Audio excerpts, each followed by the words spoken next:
नेता नहीं है। यहाँ देखिए कितने बड़ी संख्या में मुसलमान साथी आए हैं। मुसलमानों को देखिए, जिस मुसलमान से बात कीजिएगा वो कहेगा भैया आज के जो हुक्मरान हैं वो सब बड़े जालिम हैं, हम लोगों के साथ धोखा हो रहा है, भाजपा वाले हम लोग को परेशान कर रहे हैं, डरा रहे हैं। मेरे भाई, अगर आज का हुक्मरान जालिम है तो जरा याद कीजिए पैगंबर साहब ने आपको क्या बताया। आप प्रशांत किशोर से क्या सीखोगे? आप पैगंबर साहब ने जो बताया उसको याद कर लीजिए। पैगंबर साहब ने कहा कि जिस कौम को अपने रहनुमाओं की समझ न हो उसके ऊपर जालिम हुक्मरानों को मुसल्लत कर दिया जाता है। ये बात हम नहीं कह रहे, ये बात तो पैगंबर साहब ने कही है। तो अगर आज के हुक्मरान आपको जालिम दिख रहे हैं तो इसका मतलब है कि कहीं न कहीं आपसे अपने रहनुमाओं को चुनने में गलती हुई है। अगर गलत रहनुमाओं को चुने हो इसीलिए आज ये दुर्दशा हुई है। देखिए मुसलमानों की हालत। आपके हदीस में ये कहा गया, हर मुसलमान को ये कहा गया कि हर मुसलमान का ये फर्ज है अपने बच्चों के साथ आपको इंसाफ करना है। हदीस में लिखा गया कि हर मुसलमान का ये फर्ज है अपने बच्चों को अच्छा नाम देना है, अपने बच्चों की अच्छी तालीम और तरबियत करनी है। यहाँ बैठे हुए जितने मुसलमान हैं, ज्यादातर लोग, बिहार के आधे से ज्यादा मुसलमान अगर जा भी जाए तो भी वो अपने बच्चों के साथ इंसाफ नहीं कर सकता है। लेकिन फिर भी अपने बच्चों की चिंता छोड़ के लोग लालू नीतीश में पड़े हुए हैं, लोग मोदी से डर रहे हैं। आपको बताया जा रहा है भाजपा से आपको डर लग रहा है। मुसलमान कहता है कि भाई हम लोग अल्लाह को छोड़कर किसी से नहीं डरते हैं। और मैं भरे सभा में मन से कह रहा हूं कि मेरे भाई आपसे ज्यादा डरपोक कोई कौम नहीं है।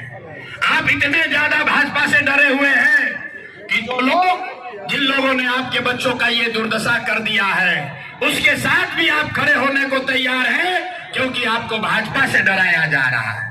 आपको अल्लाह से नहीं, आपको भाजपा से डर लग रहा है।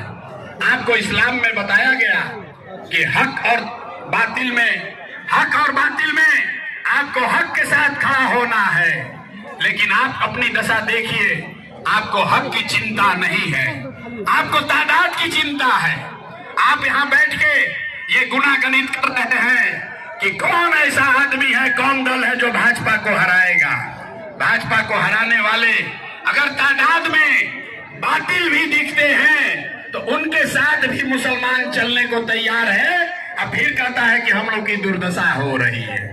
अरे भाई, आप जब इस्लाम में जो बात पैगंबर साहब ने बताई उसको नहीं मानिएगा तो आपका दुर्दशा तो होगा ही होगा।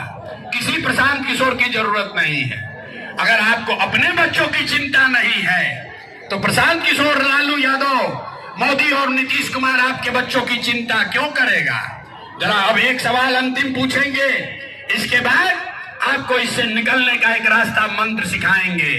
सारे लोग हिंदू मुसलमान एक बार जरा सोच के बताइए, और कुछ हो या ना हो, आपको अपने बच्चों की चिंता है या नहीं है?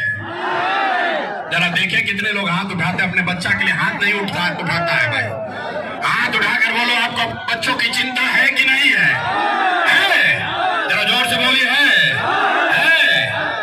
सारे के सारे। सबसे पहले आपका नमस्कार सलाम करते हैं। मेरा इसी विधानसभा मेरा घर है और आपके बगल से आपके ही यहाँ के रहने वाले हैं, और इसलिए आप लोग इतना तादाद में आए हैं। इसलिए आए कि हम लोग 35 साल से लालू नीतीश और हम लोग बिहार को जो बदहाल किया है, आप यहाँ के देख लीजिए। आबिदुर रहमान हम लोग के यहाँ के विधायक है। आप देखिए, राजा का बेटा राजा ही बनेगा, एमपी का बेटा एमपी बनेगा। मेरा पिताजी दर्जी का काम करता है, कोई नेता के घर से नहीं है। इसलिए ये ओवैसी का नाम है जनसुराज, जो हमारे पिताजी दर्जी काम करते थे। लेकिन एक अभियान जनसुराज चला, इसलिए प्रशांत किशोर के साथ अढ़ाई साल से इसलिए चल रहे हैं। आप देख लीजिए, आपके बगल के यहाँ के आप दिलीप जायसवाल का नाम आप लोग सुने होंगे। जो कॉलेज में पढ़ते हैं, जहाँ से स्टूडेंट है, वो कॉलेज का भी मालिक बन जाता है। आप देख लीजिए। और उसी दिलीप जायसवाल बोलते हैं राबड़ी जी, आप देख लीजिए, आप लोग बोलते हैं कि आरजेडी वाला जनसुराज बीजेपी का बी टीम है। आपको बता देते हैं बी टीम कौन है, बी टीम वो है, बता देते हैं। उसी दिलीप जायसवाल जी ने बोले हमारे राबड़ी देवी जी बोले लालू जी के पत्नी, हमारे मुंह बोला भाई है। आपको बता देते हैं यहाँ के राहुल गांधी जी, जो यहाँ के राहुल गांधी जी आपके यहाँ आ रहे हैं वोट का यात्रा लेकर के इसलिए आ रहे हैं। उसी राहुल गांधी जी के मुख्यमंत्री, भाई आगे बढ़िए, उसी राहुल गांधी जी के मुख्यमंत्री आप लोग सुने हुए तेलंगाना में रेवंत रेड्डी है। उसी रेवंत रेड्डी ने बोला 2.5 साल पहले बिहार का मजदूर का टीएनए है। भाई जब बिहार का मजदूरी का टीएनए है तो कहाँ वोट मांगने हमारा यहाँ बिहार आ रहे हैं? भाई आप लोग आज तक पूछे हैं?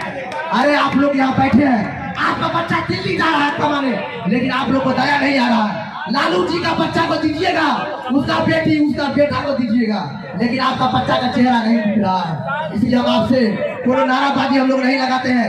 एक बार अपना बिहार का नारा लगाइए।